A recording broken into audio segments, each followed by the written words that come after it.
The opinions heard on this program, based on the many years of experience of Russ and Shannon, are offered for entertainment value only and as a guide to your repair needs.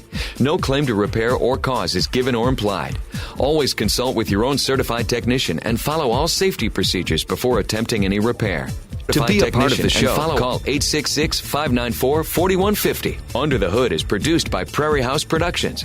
All content is the property of Nordstrom's Automotive Incorporated and may not be used without our permission. Copyright Nordstrom's Automotive, Inc. Now, let's go under the hood with the Nordstrom's Motor Medics. Welcome to the Under the Hood Show. We are glad to have you with us. Russ Evans is here to answer your automotive questions. Thanks for joining us under the hood. Shannon Nordstrom is here to do the same. Welcome, Hoodies. Thanks for tuning in so we can help you tune up. I'm Chris Carter here to answer your calls at 866-594-4150. 866-594-4150. What's caught your guys' attention automotively? Yesterday, I was reading an article about EPA and fines for people, and we had, of course, Volkswagen and the Hyundai Kia thing and all sorts of different things. It mentioned something we have always wondered about. We have our listeners say, my Chevy truck on the window, like the 2010 through 18, that around there, they would say, no, well, the window sticker said it's supposed to get like 20 miles of the gallon or whatever, and 17 and whatever, something like that. Yeah, they stated, yes, we overstated this window sticker by at least 10%. Oh, so they agreed to a fine to just sweep it under the rug, and it was huge. Can I? Who had the fine? General Motors. Oh. They paid it to get rid of it, and they put out more emissions than that, not past a limit that would make them take them off the road or correct anything, and they said it's uncorrectable, but they put out more emissions than what they were originally tested at, which could be a drop more, or tons more, but they didn't overdo it.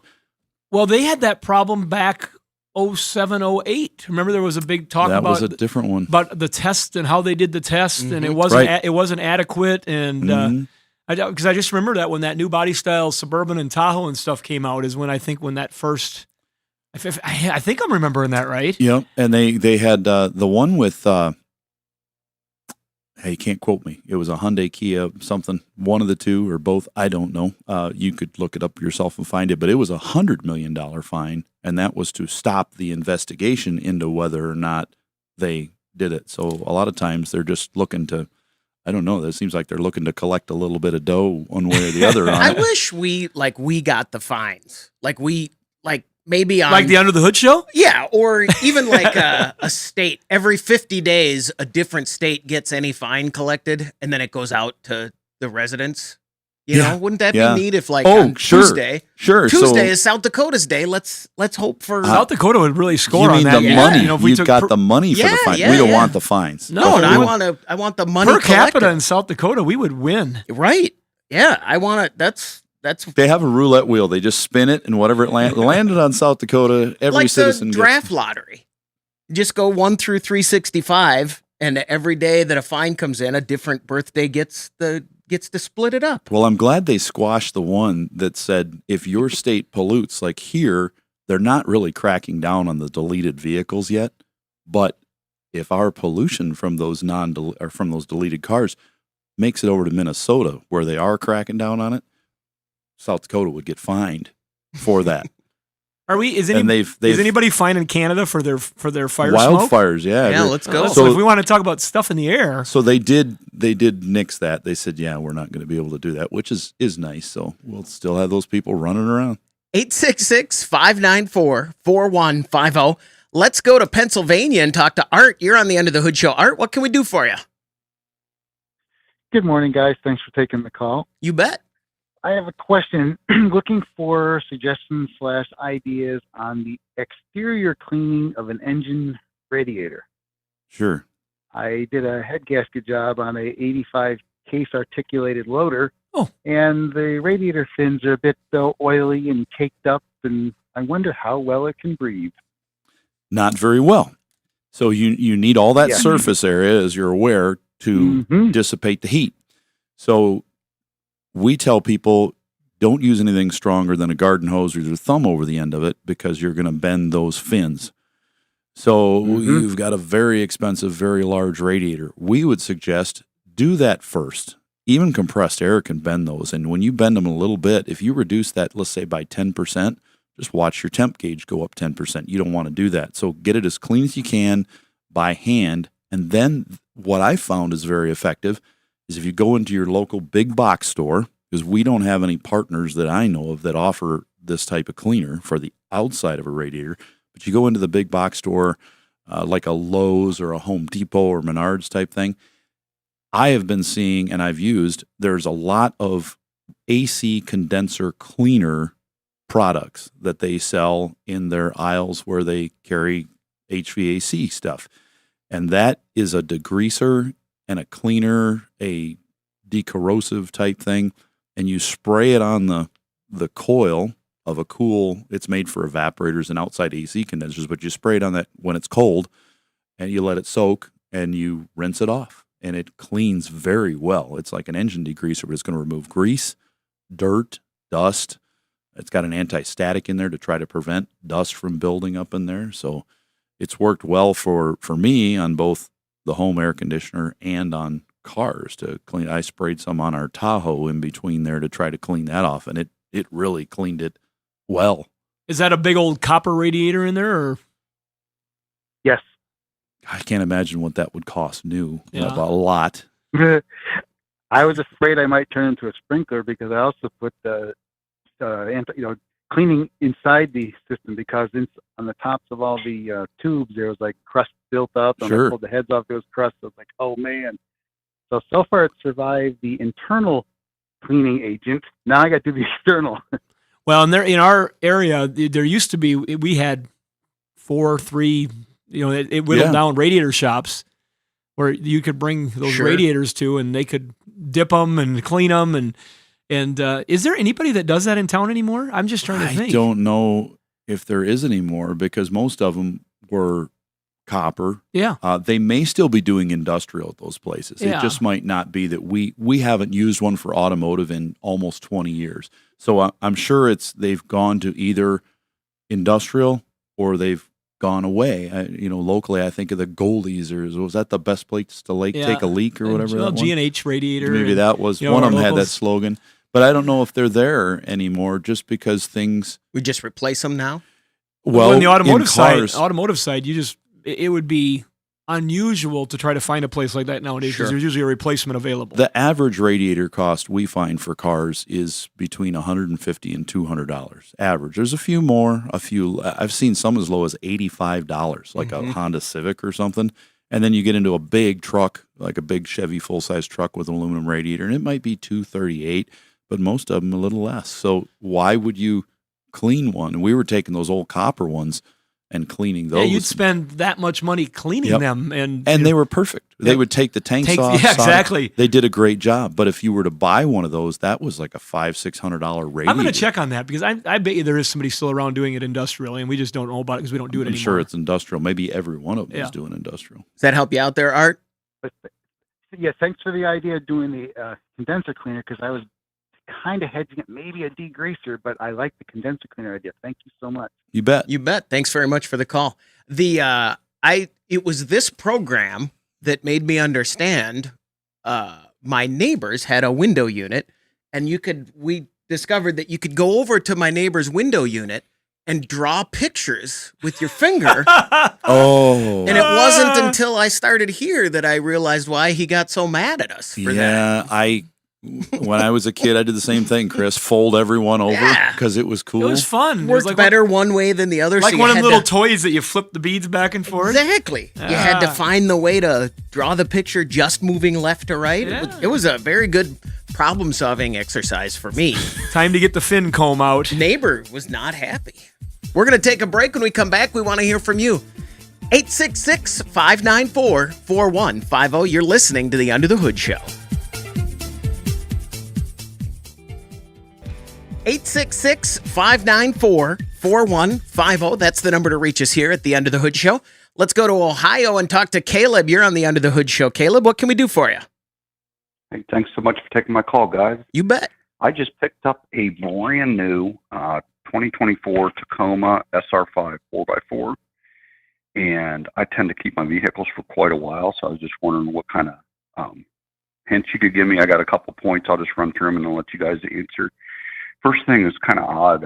10,000 miles on the first oil change, and then with buying the new one, you get 2 years, I believe, of free service, which is basically just oil change and tire rotation.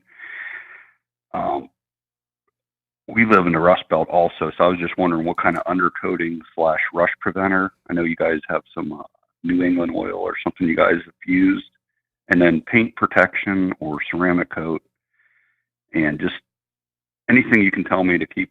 And it's a turbo, so I know that's a whole other thing that I've never dealt with. So just if you can give me some recommendations, that'd be great. Is this your first new Toyota?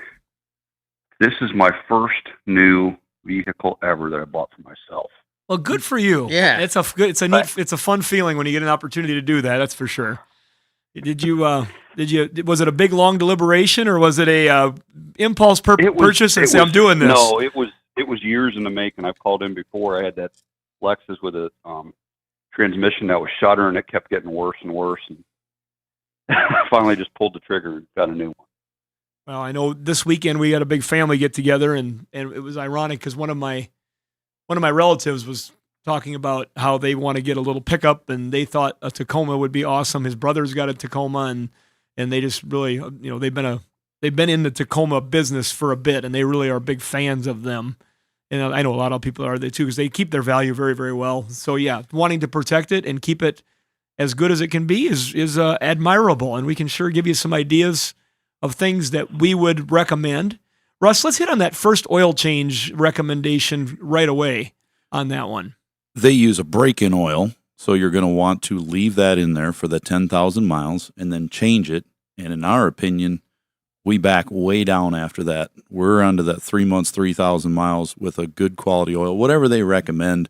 If they give you an option between synthetic or just a standard oil, a lot of them are requiring synthetic now with the turbos, especially the small 4-cylinders like that, because all the heat generated and things in the bearings.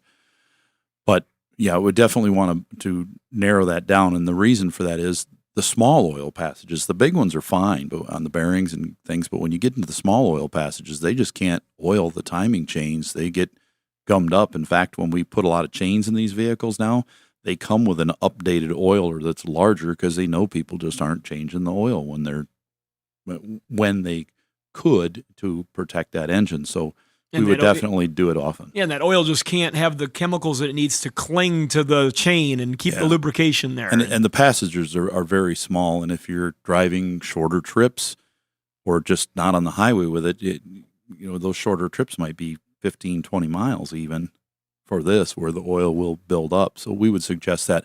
We have not had these out with the turbo 4-cylinder long enough to get a good feel about changing transmission fluid when that should be. So we'd suggest keep an eye on the color of it, look at it.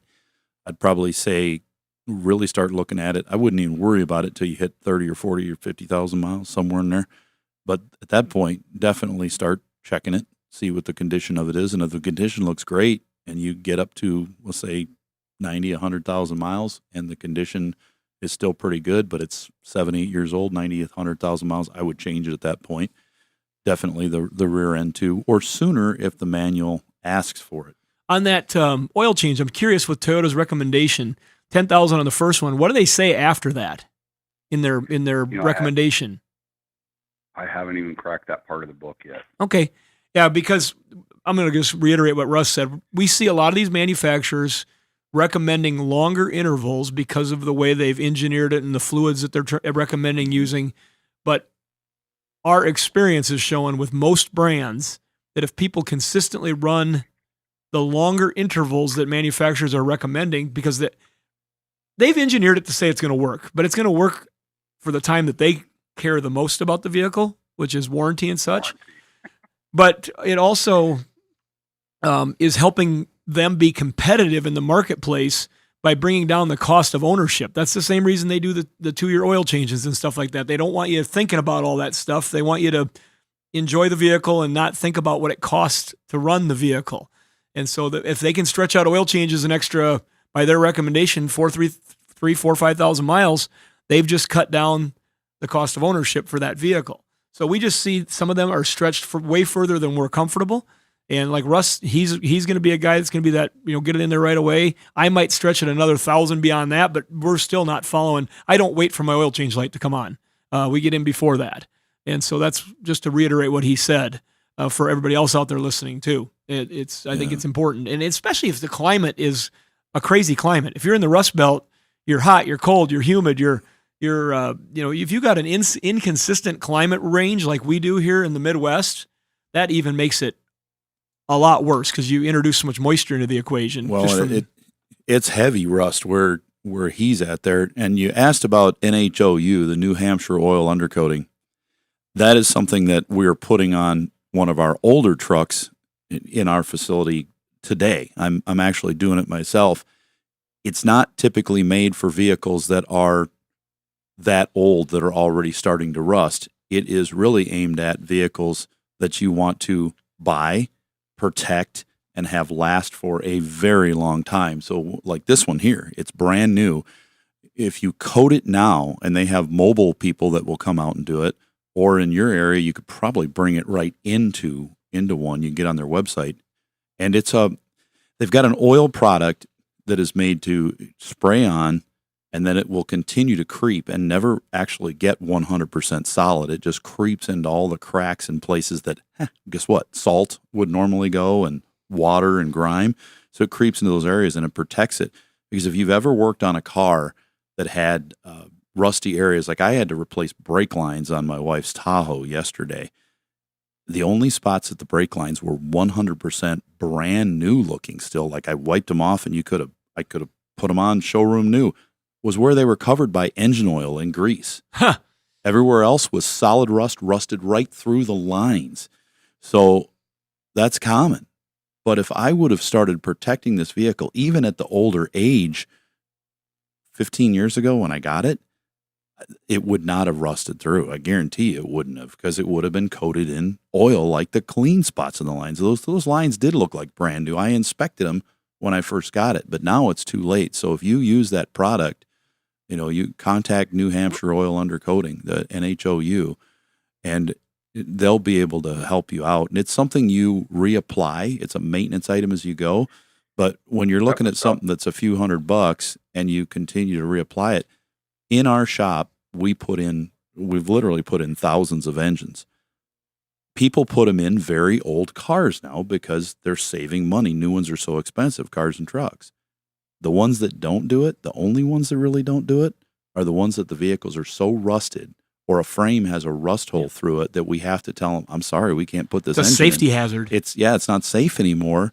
And my Tahoe even is getting a body mount that is so rusted that I got to watch it, and I'm going to have to scrap that thing into probably another year or less because I've let it go. So that'll protect it. As far as the paint go, well, guess what? NHOU also sells a ceramic paint sealant as well. So contact them, ask them about that, and that will protect the paint from both salt and the UV rays and things like that. So if you want to keep a car, I bet you could keep this Toyota for probably 25, 30 years if you protect it, because they do tend to last a long time anyways. And this goes for any car out there. It's just cheap insurance if you protect it, and those fluids. Yeah, if you do it right, you can keep a car a really long time. Does that help you out there, good. Caleb? Hey, yeah. Back on the new NHOU, I saw, actually, I was really shocked. The closest installation guy is like an hour north of me. I thought in Metro Columbus it'd be tons of them. But he had two different products. He had the oil, and then it looked like a more permanent wax one. The Boss Wax. What do you guys prefer? Well, we actually we're trying a hybrid product out for them on our own truck, which is kind of a little of both. And we're going to go back and see, because like I said, it's an older vehicle that already has started to get some surface rust under the body.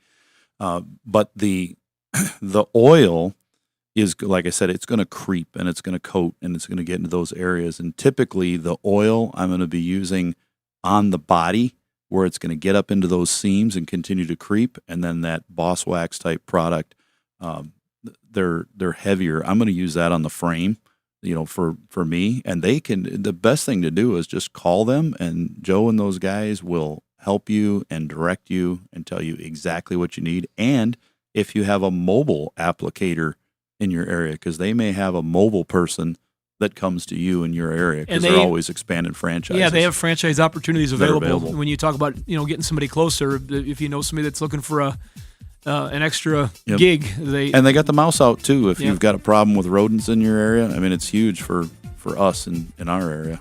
Caleb, thanks very much for the call. Good luck with that new vehicle. 866-594-4150. We're going to take a break. When we come back, we want to hear from you on the Under the Hood Show. 866-594-4150. That's the number to reach us here at the Under the Hood Show. Don't forget, you can watch us on our YouTube channel while we do the show. And if you subscribe to the YouTube channel and then join the Hoodie Fan Club at UnderTheHoodShow.com, you could win a hoodie. Like James Mortensen, congratulations from all of us here under the hood and our friends over at Universal Technical Institute. And also Berkeley One Classic, celebrating 50 years of protecting cars. Your key to collector car insurance.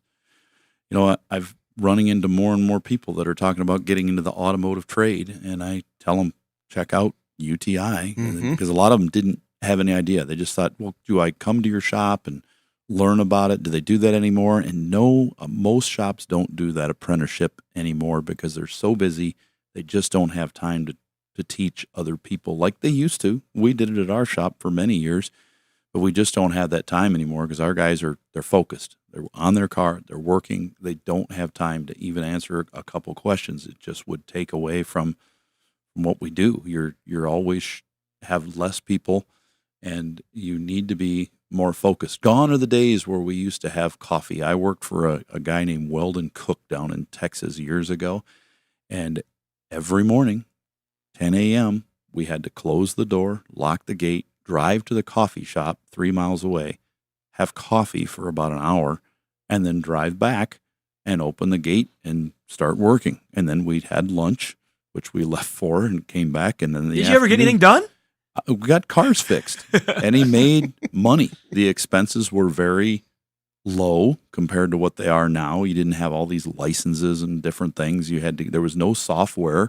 You didn't even have a scanner at the time. So none of that. So he made it up by not having that. I mean, Shannon, think of you. If you didn't have to pay the amount of business insurance today that you did, let's say you were paying today what you were paying in 1984, or what it would have cost, you could afford to have everybody close for an hour and drink coffee and open back up. They could drink a lot of coffee. The profit that's in for that, it costs that much. Everything has gone up. So things have changed. So I just tell them, go to uti.edu and you're going to find out the best way to learn and get into a shop and start your career.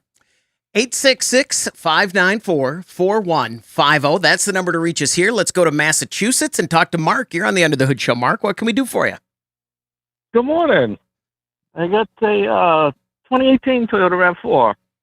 Russ, a couple of weeks back, I think it was, you were talking about on I was particularly the same car that the other gentleman called in, and he was wondering about things to replace as it's getting on in age, and I kind of missed it, and I wasn't able to get back to it to see what you had answered to him to plan on keeping the car. I'm just over 110,000 miles on it now. And I also have a second kind of related question, but we can tackle that after.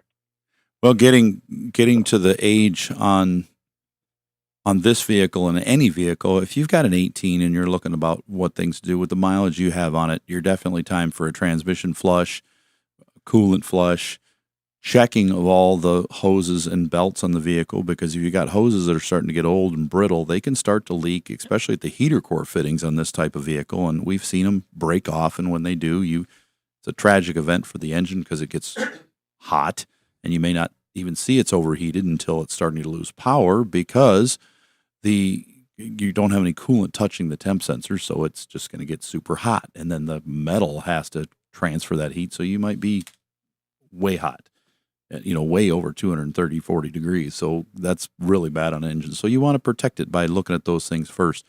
That's what we really go after. And definitely on this type of vehicle, the differentials. If you got a four-wheel drive, both front and rear, or just the rear on a two-wheel drive, and the transfer case if it's a four-wheel drive as well. But fluid changes overall are important. There's no fuel filter on something like this. They build them into the tank now on just about every model made.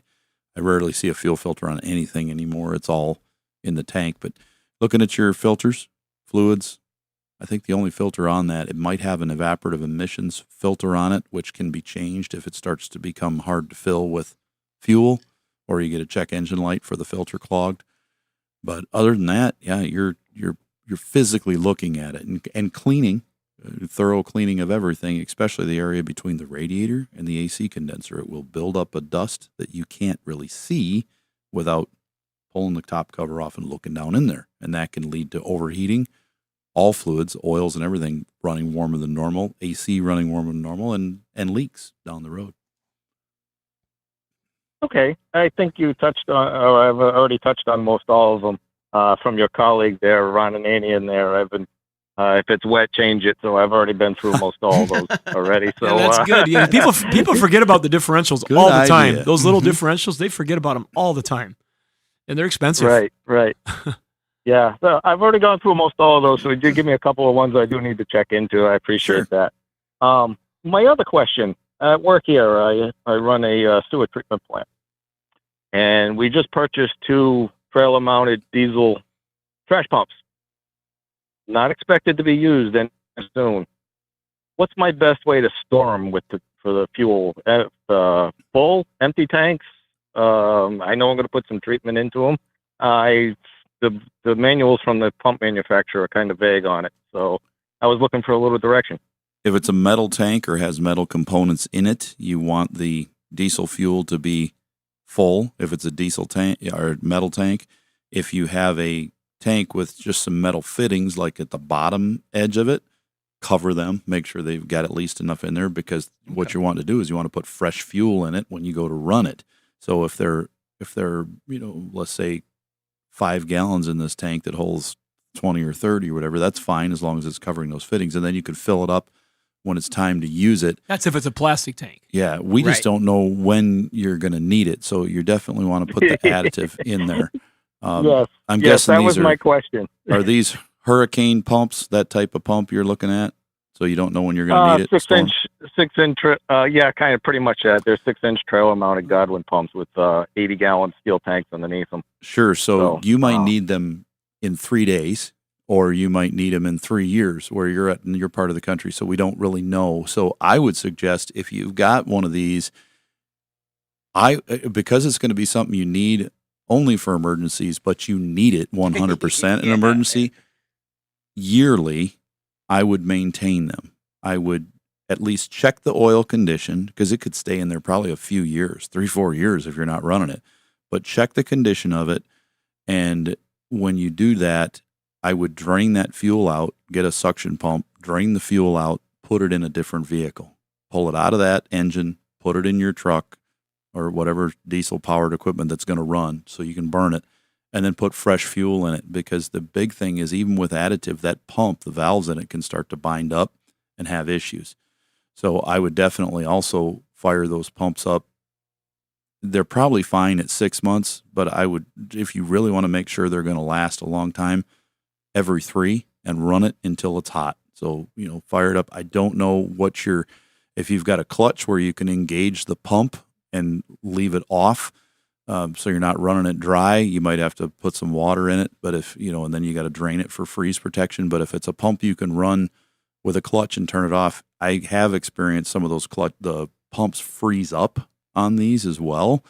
So if you, we had oil field equipment down in Texas, and some of those pumps we had to beat on them to get them going, because after they sat 3 years, the humidity would freeze the pump up. So you need to spin those at least a little bit now and then as well, and lubricate whatever's meant to be lubricated on the bearings. But yeah, as far as the engine goes, if you could pull the fuel out once a year and just throw it in another vehicle and add more fuel. We have a large on-demand generator here at the business, and it's a 14-liter Rolls-Royce motor in it. It's just a monster.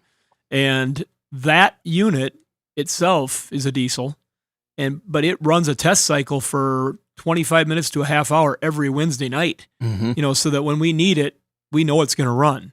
And that does burn up fuel, and we're constantly running through fuel that way too. and so it's never just sitting there stale.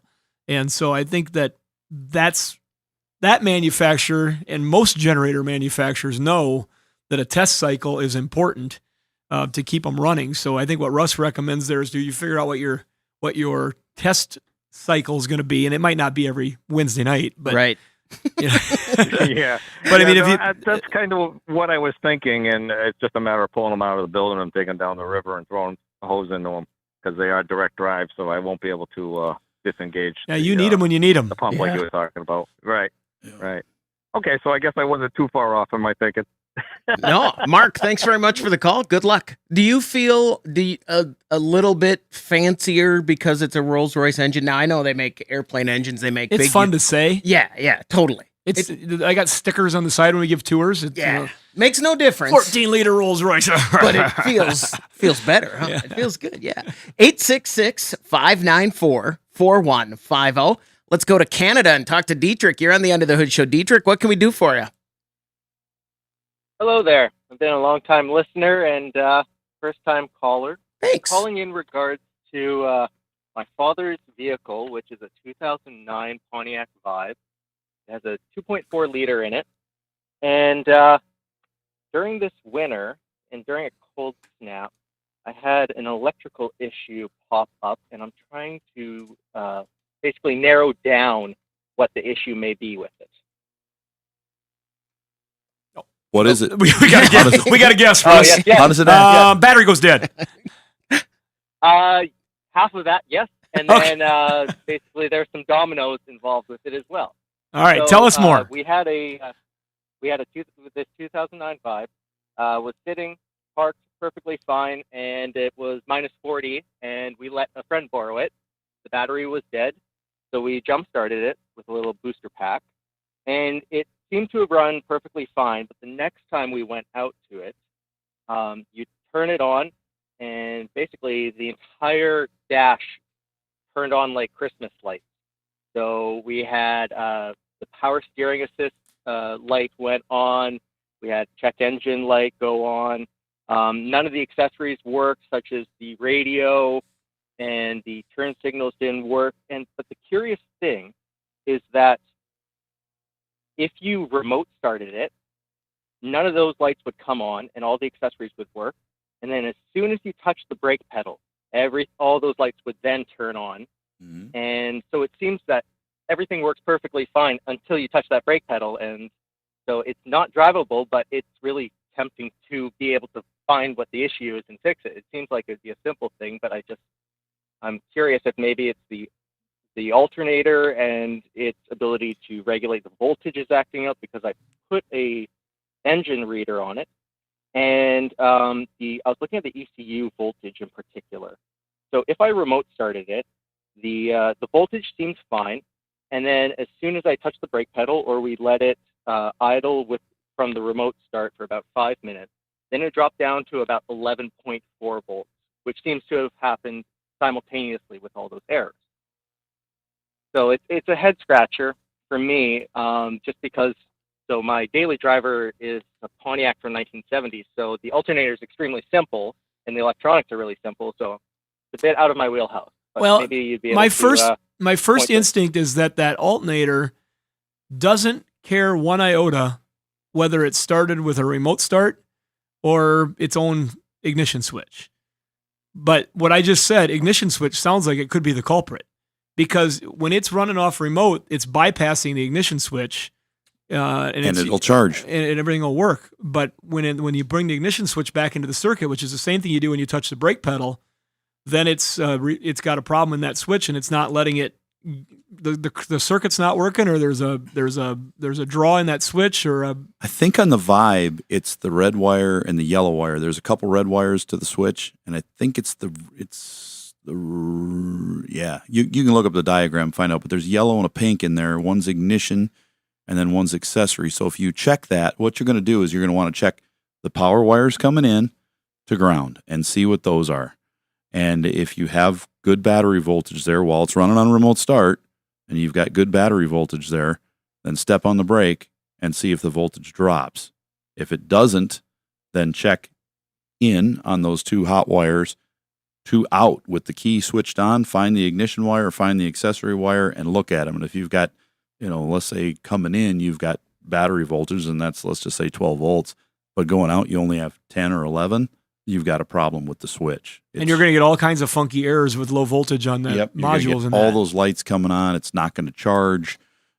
Lots of things like that. So I'm betting probably the switch, because we have put a number of switches in that model car. It's also used in like Grand Prix and stuff. That's the thing that makes the most sense sitting here over diagnosing over the radio. Dietrich, thanks very much for the call. Good luck. I just want to touch on this for 1 second. My estimation that the Vibe and the Pontiac Aztek are modern-looking cars becomes more and more true every week. Oh, just stop it. I'm more correct now. Do you if you look up a 2009 Vibe now, it looks more modern than it did when I brought this up 5 years ago. Do you want us to, you think this is a Berkeley Classic too? No. No, I don't. My guess, I'd venture to guess they'd say no, it's not either. No. We're going to take a break. When we come back, we want to hear from you. 866-594-4150. We want you to join us on the Under the Hood Show. Make a radio appointment each week to hear the Nordstrom's Under the Hood Show. 866-594-4150. That's the number to reach us here at the Under the Hood Show. Let's go to Texas and talk to David. You're on the Under the Hood Show. David, what can we do for you? Hello. How are you today? Fantastic. Are you on speakerphone there? Yes. Do I need to take it off? Oh, that's better what you just did now, so go ahead. Okay. Yes, I'm looking at a car capsule for, I have a classic Mustang, and I'd like to buy one. And, of course, they're expensive, and there's several options out there. I'm looking at the type that inflate, but I'd rather have one that had a hard structure in it. Do you have any recommendations on one that's, suitable for this kind of car? Ooh, good question. I think this is the first time we've had this call, and I actually know a friend of mine. I'd call him a friend. We know each other. He knows me, but we don't see each other often. He's in Texas. I think you're right. And we were down at his museum, and he had a Bugatti in an inflatable bubble. I think this is definitely Bugatti in a bubble. The first time we've had this kind of call. So I have never researched bubbles. Maybe Russ has. He's got that look like he has. Before we get there, I have to, David. Don't say the color of the car yet, but what year is the Mustang? It's a 2009 Shelby Super Snake. Okay. Oh, because I wanted to be able to picture it. Well, we still could try. Yeah, we will guess the color at the end. Right. Definitely a Berkeley Classic, but I just saw the first time where I really witnessed a car that was sitting there in an inflated bubble, and it was protecting the car. You couldn't touch it, and I'm assuming there was some humidity control involved. I didn't look that close because we were looking at all kinds of stuff. Even if it's not humidity controlled, just having the air moving is good. But most people that are going to put a car like that inside of one of those, it's typically going to be in a climate controlled building. It was. So they're already humidity controlled. But they don't really need to be a hard cover because they're made out of a soft plastic. So if the power goes out and this thing deflates, it's not going to hurt the car. It's definitely not going to hurt it like rain or hail would. So it's just going to sit there on the car.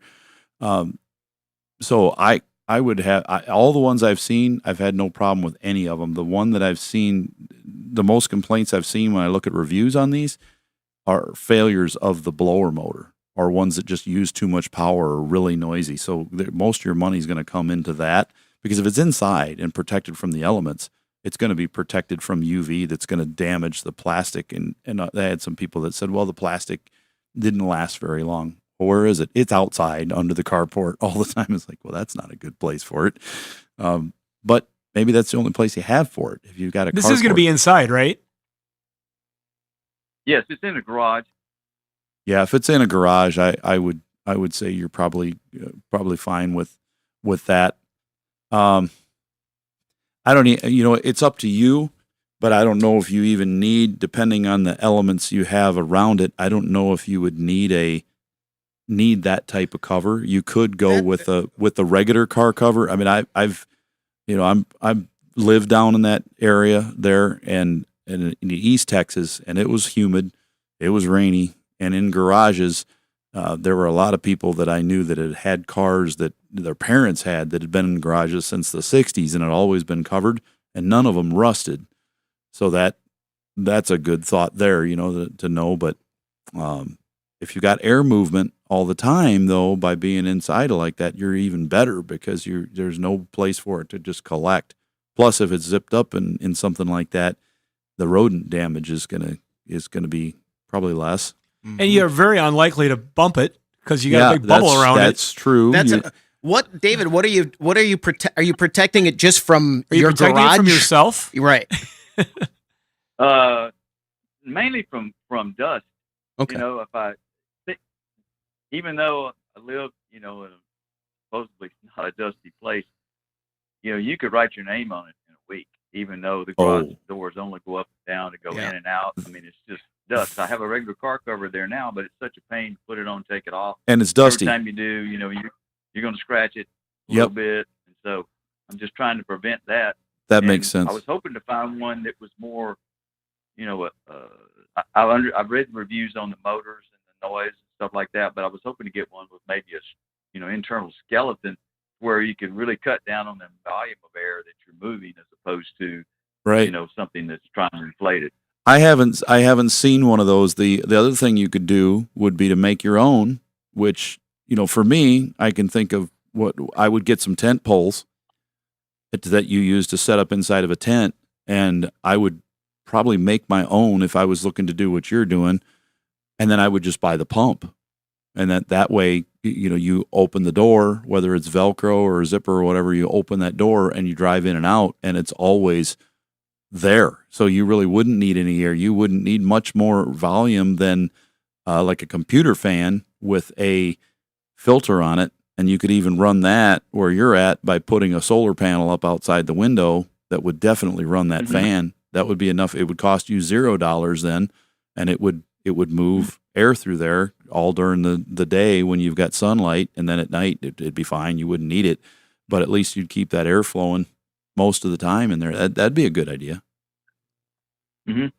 Well, I did a little search just before we called, and Car Capsule is one that's made by Seth's Garage. They have several different models, but they're all the inflatable type. What do they cost? And, about this one's about $2,100. Yeah, that's Car Capsule is a good company. You might even just contact them online and see if they do make one. They might just not list it. Stay on the line because our producer, Doug Mashik from Prairie House Productions, is going to get your name because you've got a Berkeley One Classic, and we want to get you out one of the new Berkeley One Classic hoodies for their 50th anniversary. Blue. And before we, it's white. I'm going to say it is red. What color are the stripes? Are there stripes white, on it? White no, stripes. the car. What color's car? White stripes. White stripes on the car. But red car. Blue car. David? It's white with blue red stripes. car with black stripes. Oh my gosh, I got the stripes wrong even. Red car. I got that right. David, thanks very much for the call. Now, this is intriguing. I'm imagining in my mind how to build, like, I've got a car cover now, but we lost Chris on this. I've got ropes on each corner on pulleys on the. You do? Yeah, no, in my mind. Oh. And I'm going to go out and pull the with corner pulleys so the car cover comes off without scraping or. I'll tell you what I dragging. did on the break here coming up with my wife and pulleys and what she told me to build something, and it was cool. And it worked? Yes. Amazing. That'll do it for this hour of the Under the Hood Show. The Under the Hood Show is brought to you by Sturdivant's.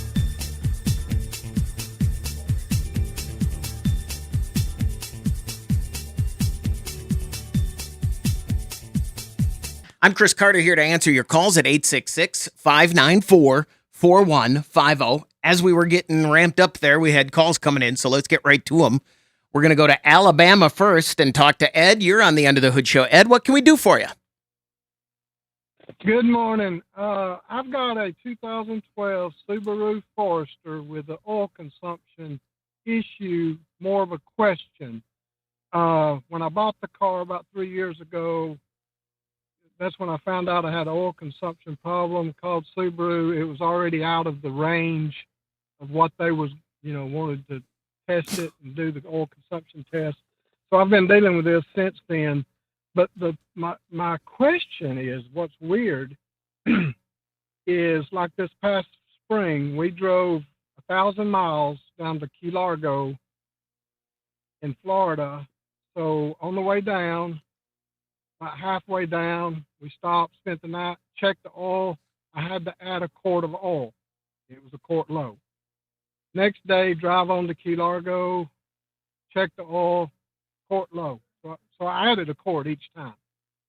Coming home, about halfway home, we stopped, spent the night, checked the oil. It was full. Next day, drive all the way home, 500 miles or so, check the oil. It was full. Now, that's not the first time that's happened. A lot of times we go to Chattanooga, which is about 3 hours away, and I can drive up there, and it would use a quart of oil, which is, like I said, 300 miles. Come home, doesn't use any oil.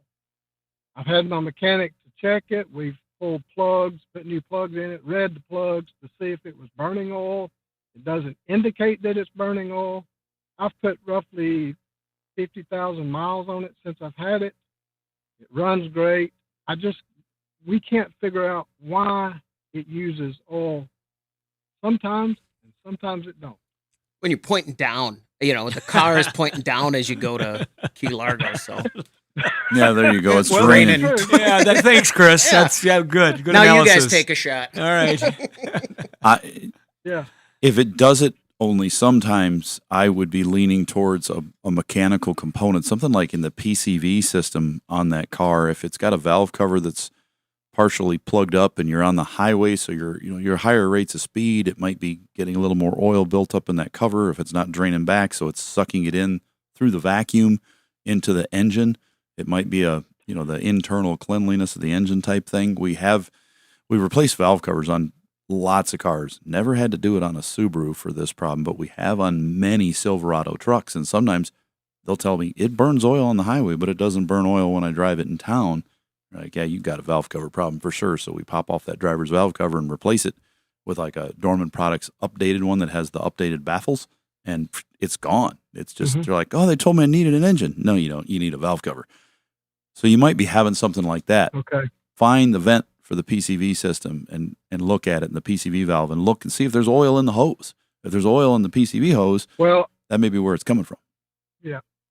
Yeah, so that was the first thing I did was pull the PVC valve, which it's in the top of the engine. It doesn't go in the right in the center on that flat end. You got the flat engine. Yes. So I replaced the PVC valve. Now, it was stopped up. That you are correct. That was. But this happened after that. I've replaced that 3 months before we went to the Keys, and I replaced the hose.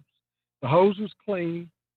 Of course, it was stopped up, so I guess it would be clean if it wasn't. The PVC valve wasn't working. But anyway, that's been done. I asked my mechanic. I have a reputable mechanic that I use about the valve covers because I heard you talking about it. It doesn't affect it on this with the PCV there. I got a question. That's what he said. Yeah. When did it start burning oil after you put the PCV valve in it? No, it was doing it before. Oh, okay. I was wondering. I was thinking, well, maybe that was the problem. Yeah. There are some aftermarket ones that are not very good that cause that. No, I did that. I'm trying to stop it to see if that was the problem, and that didn't seem to be the problem. And you have no external leaks anywhere. You don't see any oil anywhere, correct?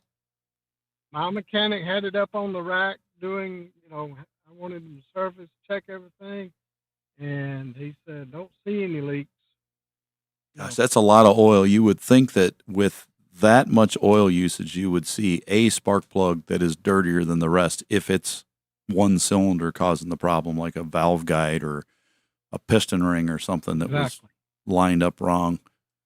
You might, at this point, if it's going back and forth like that, I would probably run an oil system cleaner. Ask your mechanic if they carry Justice Brothers products and put an oil system cleaner in it. You run it in there for about 10, 15 minutes, then change the oil.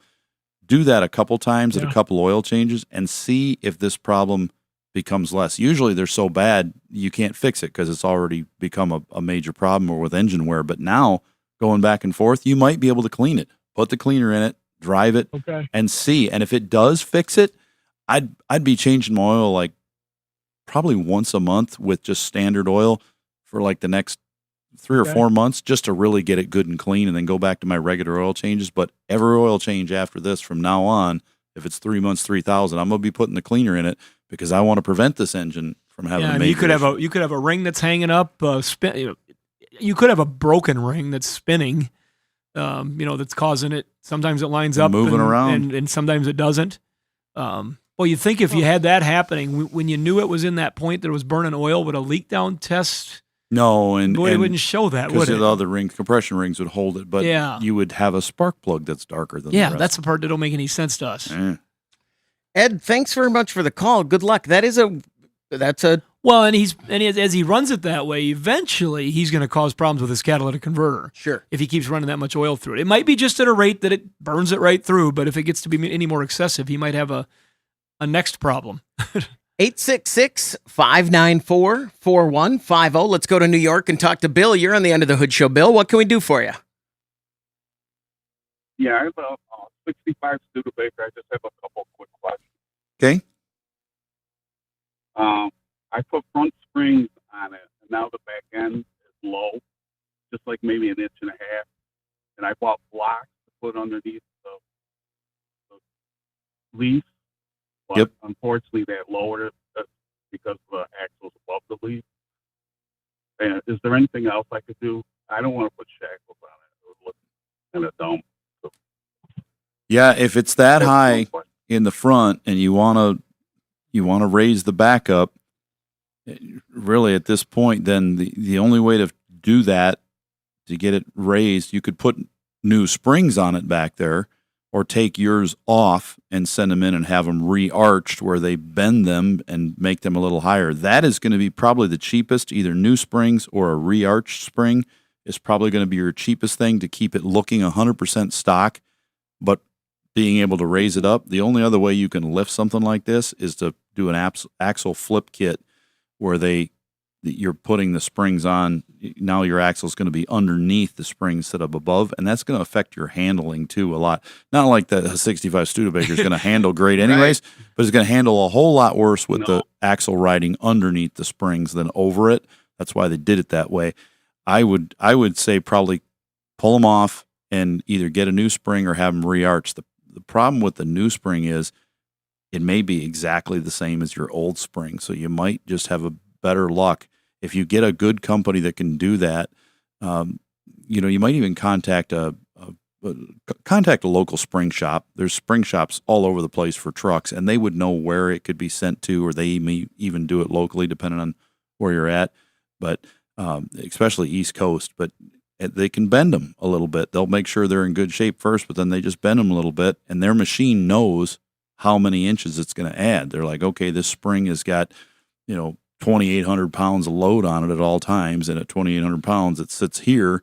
Well, we're going to bend it this far, and now at 2,800 pounds it's going to be this much higher. Mm-hmm. So we want to raise it an inch. Tell them how much higher you want it to be, and then they should be able to re-arch those for you. Okay, I'll do that. The other question is, I had no brake or signal lights, and what it is that car, they're combined where if you put the brake on in the signal, it shuts it off. One bulb, the only way I could fix it, the only way I could fix it was to run a new power to the brake switch, because it wouldn't work. Well, anyways, basically what I did is ran a new power to the brake switch, which is on the master cylinder. Yep. Did I eliminate the other wire, face it back? Well, or just leave it? You could just leave it, I would say, or make sure both ends are disconnected so you don't have a short, but that should run through the turn signal switch so that it opens that wire. Is it working fine now with the brakes on? Does one signal work and the other signal? Okay, if it's working just fine, I would probably just, instead of pulling out the wire, maybe just disconnect it on both ends. Find out where the other end goes to, disconnect both ends of it so it's a dead wire, and then tape it. Just leave it. Yeah, so you can't see it, but then it's still in there because you don't know where it's open or corroded or shorted to something else. So stay on the line. We're going to have producer Doug get your name and size for a hoodie, because Berkeley One Classics celebrating 50 years. They're going to get you a hoodie. You got a Berkeley One Classic there. Do you want to ask? It's his Studebaker. He's not going to tell us quickly. We're going to guess it is green. It's gray. Maroon. Bill, what color is your car? It was originally brown, but now it's Wimbledon white. Okay. Oh, with 3 strikes. I think maroon is pretty much brown, so I'm going to take that one. 866-594-4150. We're going to take a break. When we come back, we want to hear from you.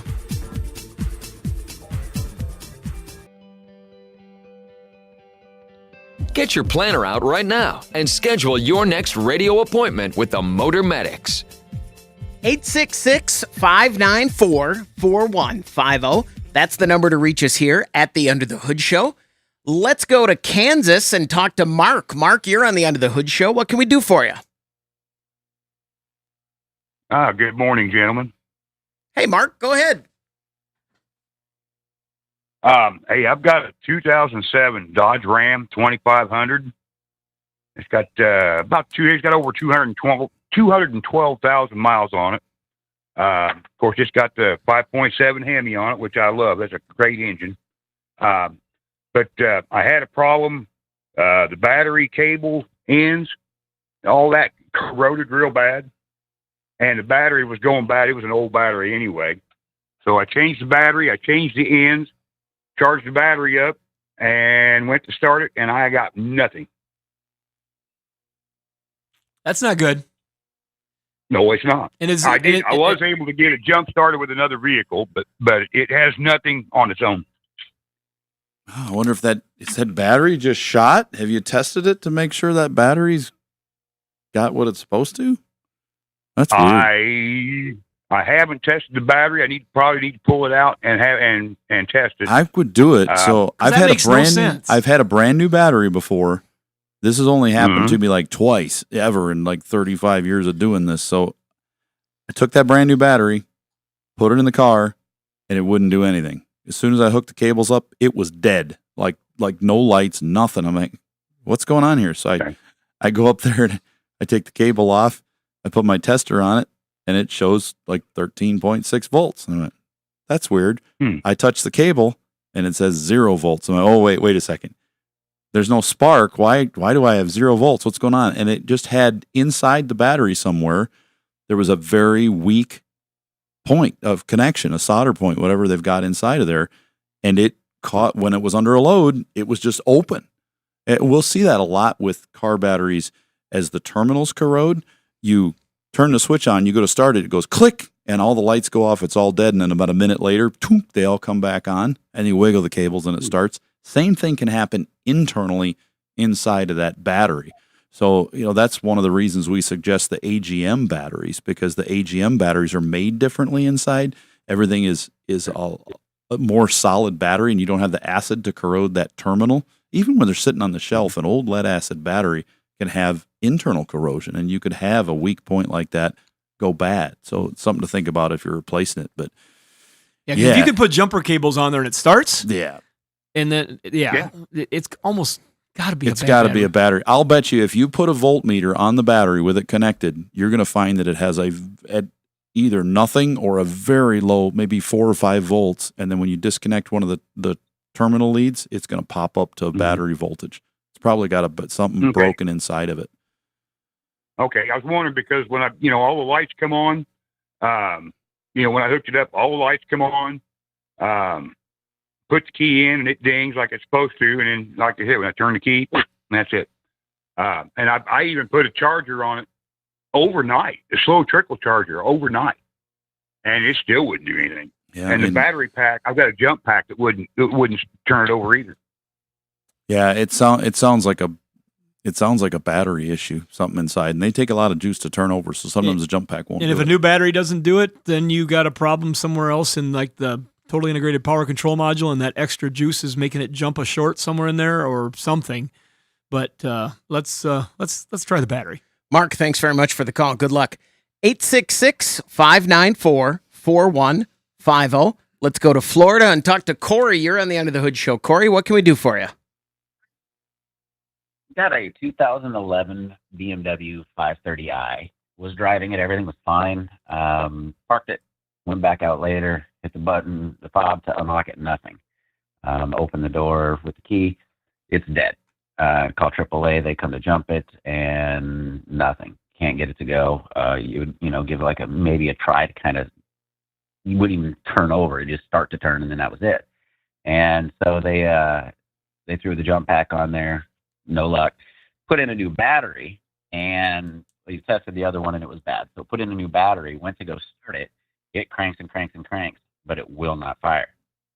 So it'll just crank. But when you try to put a pack on it, the lights and stuff will come on, and then they cut off. Then they'll come back on and cut off. So it's like something's cutting it off there or something. I don't know. Oh boy. I can see Russ's wheels turning. They're like, I don't know what we're gonna do here. Well, when you disconnect batteries on these cars, and some of the Mercedes and some Volkswagens, they can have some weird issues, and things need to be relearned and things, and it might have gone into a security issue too. The next step on this is, number one, make sure you got a good battery in it. Test it with the cables connected, and you're going to test it through you put the battery in, then go to the other end of the car where you're testing it. This battery's in the trunk, isn't it, on this car, or under the seat? Yeah. Yep. Yeah. So go to the jump start, hook it up good, and then go to those jump start terminals that are under the hood, and connect there to do your battery test. And verify that it says you've got a good battery by testing it at that point. Because if you tested at the battery, maybe you're getting a good connection there, but you're not to the rest of the car. So if you verify that, then somebody's going to have to hook a scanner to it, see what codes come up. And if you got a security code, you might need to do some relearning before the car will start. And some of these even have a battery change mode where you plug a scanner in, you say, I'm changing the battery. It'll say remove battery. You remove it, put the new battery in. Say the battery's installed, and you go. And if you don't do that, it will not. It'll go wacky. Yeah, they will not charge correctly. People don't realize that on these European cars. There's a bunch of them that are like when that. we have one removed at our shop, we hook battery backup to it, which is very minor, and move the cables off before we swap the battery. Then we put the battery back in, put the cables on, and remove our power supply. So we've always got a little bit of that computer battery backup to the unit. How many volts is that when you do that? Is that a full? It's 12. 12 volt, like a little small charge? You just need a tiny 12 volt, little tiny battery. Does that help you out there, Corey? Okay. Yep, I'm kind of thinking that's probably what it is. Is going to have to reset it and reprogram it. So go to the shop. It is. Well, that's the joy of owning a BMW. When they get out of warranty, and there's not everybody who can just jump in and look at them. And I would say on a car like this with all the electrical load, I definitely use an AGM battery. But you've already got an AGM battery in a BMW like this, so that thing should last you a good long time. 866-594-4150. We're going to take a break. When we come back, we want to hear from you on the Under the Hood Show. Be sure to visit our website for news, contests, and previous shows at underthehoodshow.com. Welcome back, everybody. It's time to get back under the hood with the Motor Medics. 866-594-4150. Don't forget, you can watch the show on our YouTube channel, and if you subscribe to the YouTube channel and join the Hoodie Fan Club at underthehoodshow.com, you could win a hoodie. Like Eddie Collins, congratulations from our friends over at UTI and Berkeley One Classics, your key to collector car insurance, celebrating 50 years. It's a long time. 50 years. That's a long time. If you're a classic car insurance provider, it seems like you should have to be around long enough that cars that were new when you started are now classics. So that fits. Let's think about that. 50 years, so like 1974.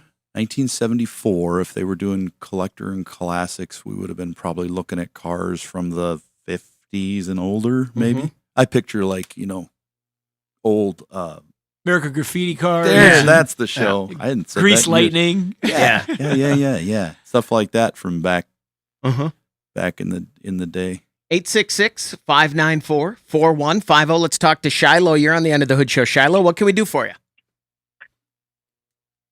Hi, guys. I appreciate everything you do and putting on the show every week.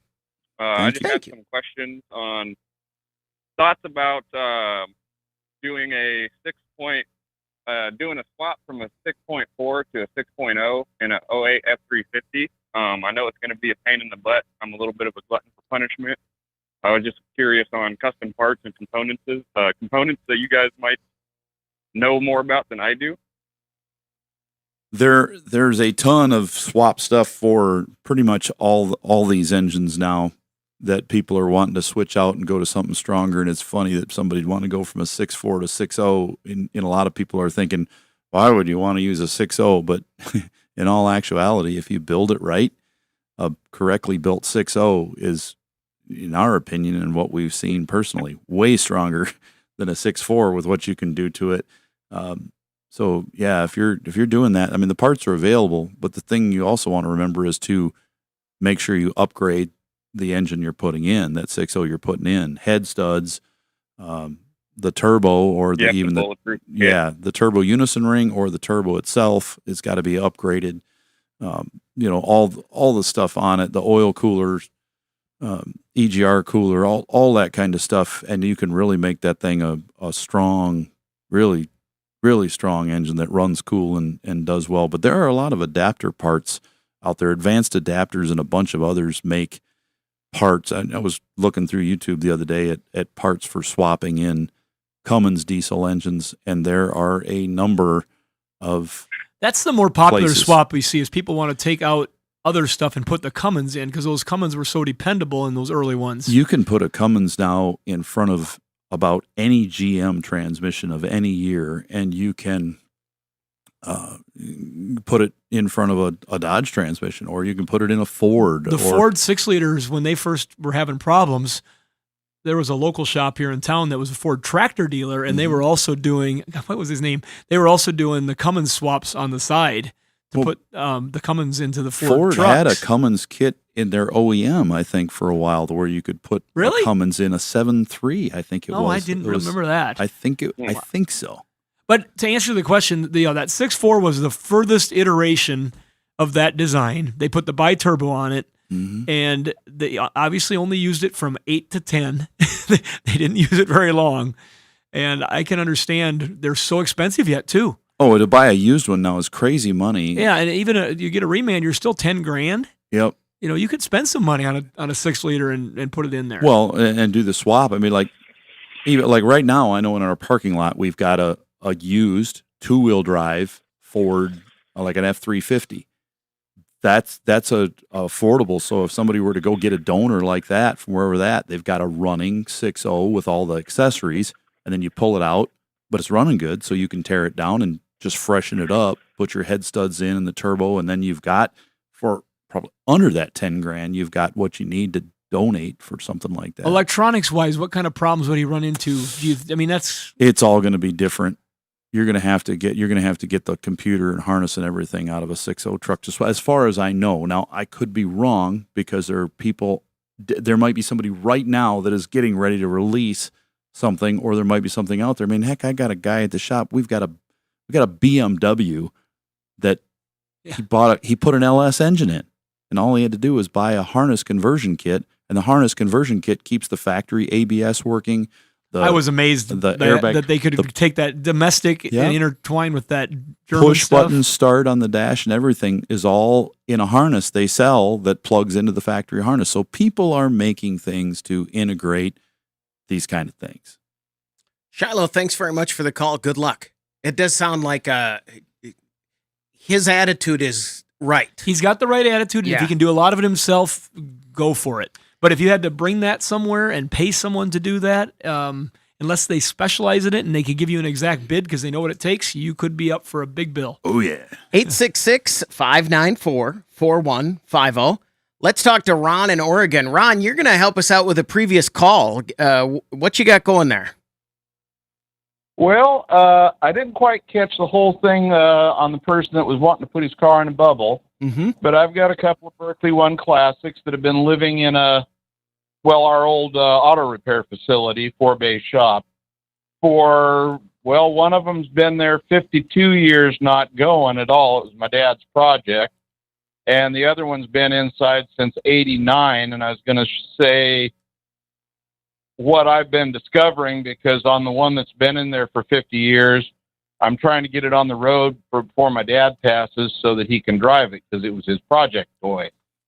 And as I'm going through that, this is a vehicle that's been in there since 1972 when he started playing with it. It's a 1961 Corvair ramp side pickup. Oh, cool. That he stuck a 273 Plymouth V8 out of a 65 Barracuda Commando S-Type mid-engine.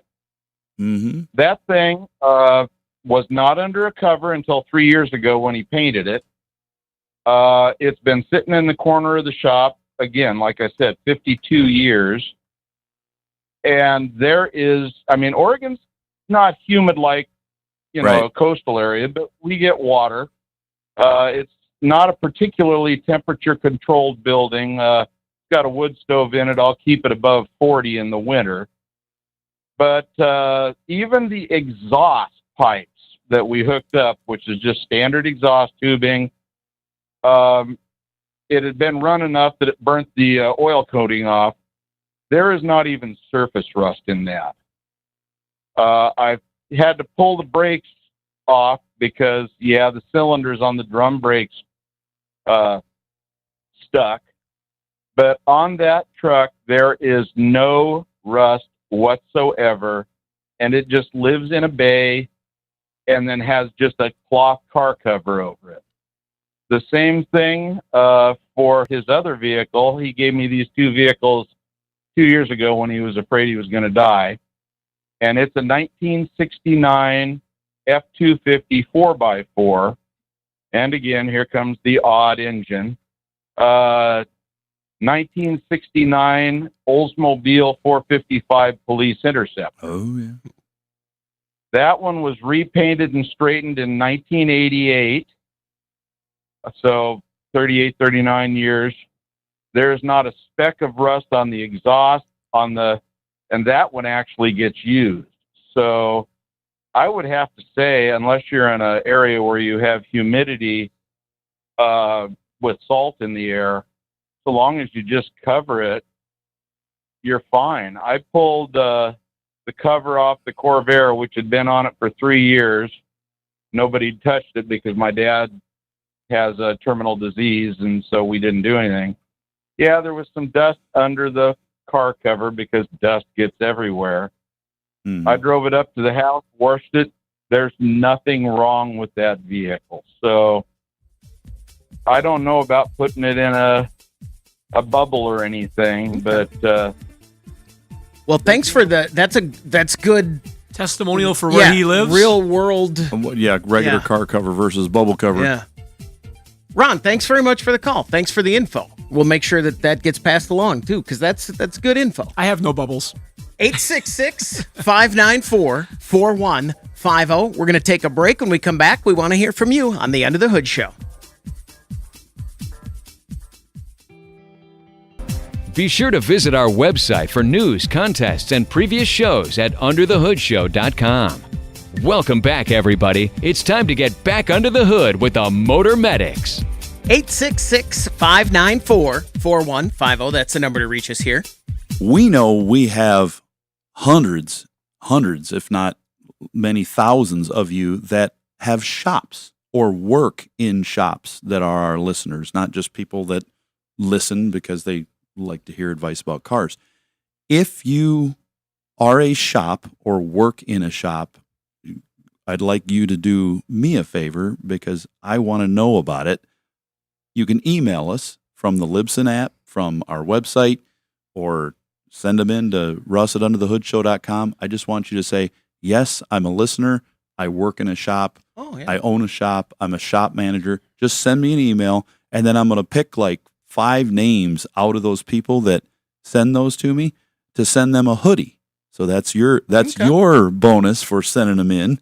If I pick one of your names, so you need to know their name and what the shop I that just they need to work. say, hey, I'm Russ Evans, and I'm a manager up at Nordstrom's Installation and Diagnostics in Garrettson, Center, South Dakota, and we work on cars. We're a Chevy dealer or a Ford dealer. Something we can verify if we look on the internet real quick. I'm looking for people that just to know who I'm it is. Bob. That I work at shops. the Chevy dealer in Springfield, Missouri. Wherever you are, just to know that you're a shop person and that you're out there other than a listener. Got a thing going on. 866-594-4150. Let's go to Massachusetts. Talk to John. You're on the End of the Hood Show. John, what can we do for you? That's Mustang John. How you doing? Good. I've got a 67 Mustang that I just picked up last week. And first time I get out and I test drove it, everything was fine. Of course, I get it home and I take it out for a test drive for about 10, 15 minutes. And the right rear brake is locking up. I'm thinking it's drum brakes all the way around. At first, I didn't know what it was. If I back up and go forward, it will break free right away.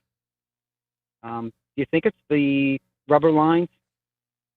I did take a peek up in there, just visually looked at it. They look like they've been on there for quite a while. Yeah, I think you're gonna. Specifically, You're just gonna need brakes. I definitely replace those lines, but I would get a brake kit. They do sell. There's tons of places like Classic Industries and things that sell brake kits complete for these cars, and you can choose what you want. You can do a completely stock kit and get the kit that comes with new drums, new brake shoes, new brake hardware and wheel cylinders and hoses, and do it 100% stock, but upgraded with some really good quality parts. They'll come with your springs and hardware and hold downs and everything, and that'll get you fixed up to have a good stock running car. But if you want to upgrade a little bit from that, then they go all the way up into disc brake kits where you can put disc brakes on the front that'll come with a master cylinder and an upgrade kit and hoses to do that, and then keep your drum brakes in the rear, which will give you a lot better braking.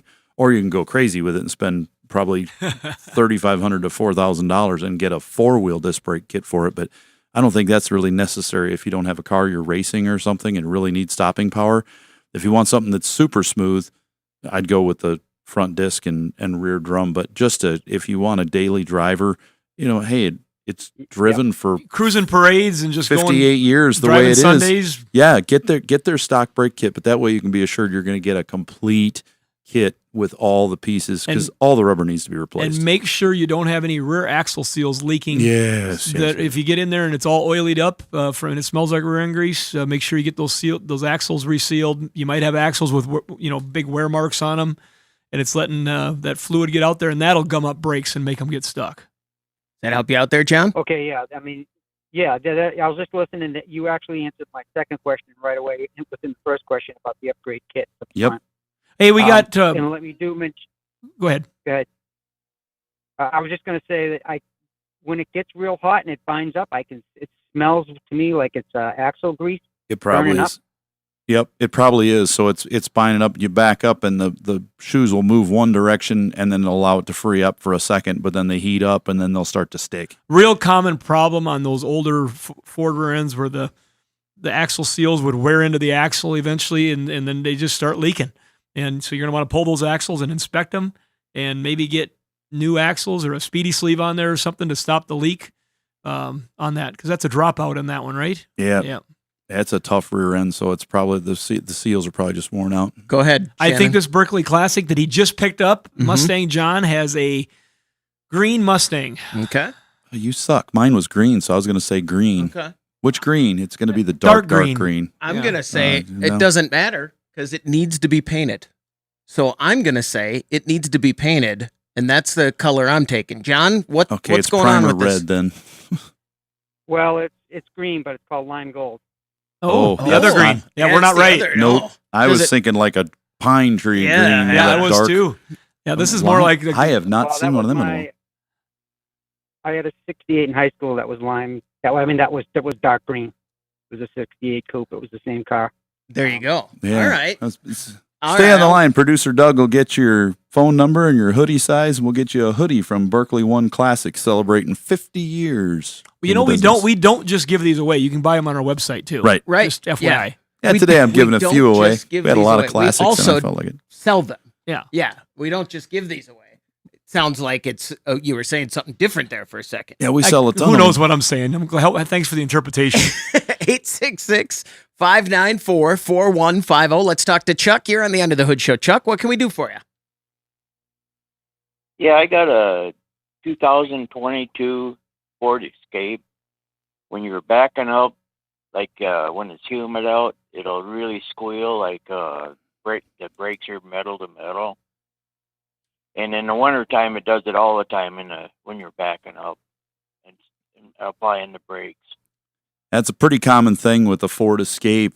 We get it when we get rain every few days, that they all squeak. And after you stop a few times pretty hard, it'll go away and get better. But it squeaks like if you let it park at the grocery store for a couple hours, come back out, it does it again. It's just it about blow you out of the car. Yeah, it's pretty inherent. It's so but most people, once they've replaced those brakes with a good aftermarket brake, they've been fine. It's just the factory ones that seem to be the quality of the metal just wasn't great. And there's been a lot of metals that were made in that late COVID era. Let's just say from COVID era.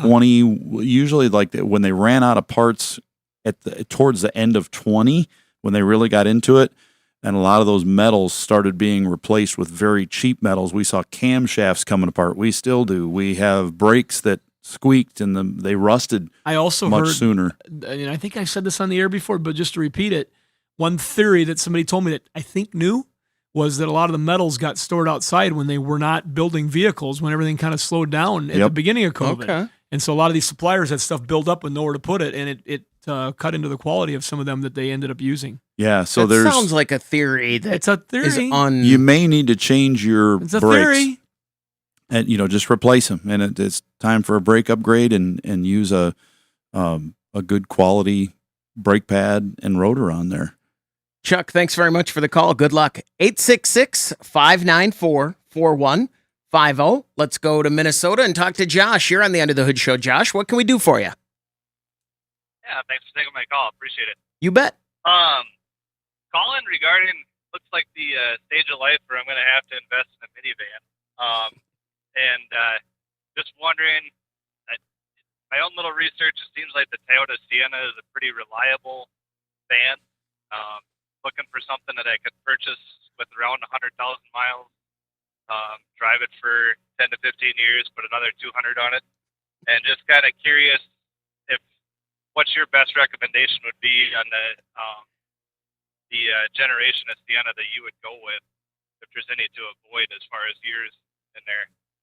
They've all been pretty good for us and our customers. We don't really see a ton of issues. We see less issues with those than we do with the Honda Odysseys. The Odyssey's a good van too, but money-wise, customers spend less money on repairs on the Sienna vans than they do on the Odysseys. I put a few engines in those Odysseys, and you got a timing belt to deal with on those older ones. And the Toyotas, I just see a lot less. I agree with what we see coming in on the end of life stuff. Now you're talking about trying to be in the newer generation of van with miles on it, correct? I'd say probably like an 18, 19, 20 on a Sienna. I wish. I don't know. I'm trying to keep it about 10 grand for a price. Ooh, then you're going to probably be 20, 12, 11, 10. Yeah, I definitely would lean towards the Toyota at that point. Yeah, and because of the price point, they do hold their value very well. So like a 2010 Odyssey, you're still probably going to be pushing more than 10 grand on that, and definitely a little more on the. You can buy the Odyssey with miles older cheaper than you can buy the Sienna with miles older cheaper. And I would look at the Sienna because you're not going to have as many things to deal with on it. Typically, from what I see with our customers, I'd lean towards the Toyota. And we've got one customer that runs nothing but Chrysler minivans, but they know what they need to do to them to make them last. And you got things that come up, they need transmission and valve train, and they know what they need to do. But they've kept a lot of them going for 400,000 miles too. So I wouldn't rule one out if you could find one that's been well cared for. And you know it. And maybe has already had a few things done to it. That's part of the issue here, too, is that a van in this era, a Sienna, will just be a safer bet as far as... If you don't know anything about it. Right, yeah. Josh, thanks very much for the call. 866-594-4150. Next week, we got an event coming up. We do. We've got the Corvette Classic. We'll be launching to head out to Spearfish, and one of the things they do is after they kind of gather up down at the Chevrolet dealership down at Jerry's in Beersford, they come up to the fairgrounds, and they have a event, and there's going to be music, and there's going to be, something this year that's going to be kind of unique. There is going to be a crushed or a cubed crush of bicycles. Huh. That you get to guess the weight of. Okay. Something different we've never How done many before. are in there, too? Well, I don't know if we know. Oh, okay. I got to All check right. with my dad on that one. I came by one day and all of a sudden I was by our fuel recovery center and there's this big cube. I go, what is that? He goes, it's bicycles. It's the ones they didn't want at the Center of the Hope for the bicycle rebuild program. But anyway, the Quick 60 is going to be going on. And We'll be there. The Under the Hood show is going to be out there and we're going to be doing the Quick 60 announcing. I don't know if we're going to get loaned any cars this year because I think we broke things last time. So I don't know if that's going to happen. But we're going to be out there with a bunch of people doing that Quick 60 dash. And there'll be some display cars out there. You're going to see C8, C7, C6, C5s doing that Quick 60. A lot of fun. It's out at the WH Line Fairgrounds in Sioux Falls. There may even be an E-Ray there if it's delivered by then, I right? think he got it. He did. Then it's probably going to be there. there. There might be an E-Ray there. There might be a Z06 there, a Z07 package. There's going to be some neat stuff you'll get to see, and they'll be on display. There's Food trucks. Food trucks. There'll be and food stuff. trucks. And you get to see Chris. Yeah. Yeah. That's I think this is our 4th year for that, isn't charge it? admission for that part of it? Just to see Chris? Yeah. It's kind of like a petting zoo. Like a sideshow. Yeah, another at $5 the to see fair. Chris. Yeah. And $10 to slap him like Will Smith. And there'll be hundreds of Corvettes there of all vintage. Yeah, this is Wednesday night next week Mm-hmm. at the Sioux Empire Fairgrounds, the WH Lines Fairgrounds, and it gets started about, I think they start pulling in there about 5 o'clock or a little before. Yeah, and last year when we were there, I got there at about 4:45, and there were probably 50 cars out there already. So there'll be hundreds of cars there parked, and you can walk through and look and have a beverage, grab some food, listen to some music, and get involved in. I can't remember what they said the fundraiser is going to be for, but you can get a guess in on those cubed up bicycles. Watch us running the races over there. It'd be fun. Hey, and we got just a quick little bit. I was just out on a family vacation where we celebrated my mom's 80th birthday, and my gosh, did I run into hoodies. Matt, our limo driver that took us out for the night, was an avid hoodie. Okay. He fixes all of his own stuff. He had a Hummer limousine, and he fixes his own stuff. He was asking me 6-liter questions that I couldn't answer. A mailman from Minneapolis I met at the Chuck Wagon in Custer, driving with his family back to Minneapolis. And Neil Plantine from Foreman, North Dakota. Thanks for joining Awesome. us on the Under the Hood Show.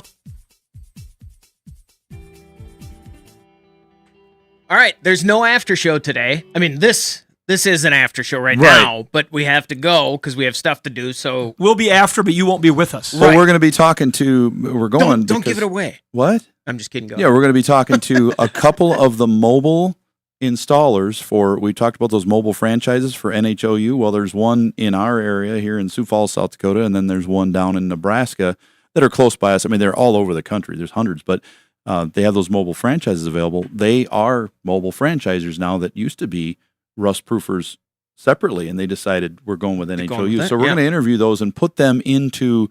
Won't be here on YouTube, but they'll be in our podcast, so you can hear it not on the radio, but this is a podcast exclusive only that you'll hear at the end of it. So if you're interested in, we talked about protecting cars today in the show and how that works. They've got even more details because I'm using it on my own stuff now because I want them to last longer. So something to think about. All right, everybody. Thanks for joining us for the Under the Hood Show. See you next time.